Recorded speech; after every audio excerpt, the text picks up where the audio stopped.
வணக்கம். காலை முரசு செய்திகள்.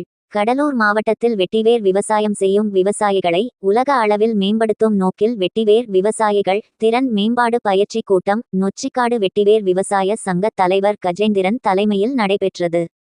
இதில் கர்நாடக மாநிலம் பெங்களூருவை தலைமை இடமாக கொண்டு செயல்பட்டு வரும் பயோதெர்ம் நிறுவனத்தின் நிறுவனர் மையோத் அகமது விவசாயிகளுக்கு வெட்டிவேர் பயன்பாடு குறித்து எடுத்துரைத்தார். வெட்டிவேர் மூலம் உலக நாடுகள் பல வருவாய் ஈட்டி வரும் நிலையில் மணல் திட்டு அதிகம் கொண்ட கடலூர் மாவட்ட வெட்டிவேர் விவசாயிகள் அதிக லாபம் ஈர்க்கவும் வெட்டிவேரை முறையாக மதிப்பு கூட்டி லாபம் ஈட்டுவது தொடர்பாகவும் விவசாயிகளுடன் கலந்துரையாடல் நடத்தப்பட்டது. மேலும் கடலூர் அடுத்த சிலம்பி மங்கலம் கிராமத்தில் உயர்ரக வெட்டிவேர் விதை உற்பத்தி மையம் தொடங்கப்பட்டு விவசாயிகளுக்கு வெட்டிவேர் விதைகள் வழங்கப்படுகின்றன.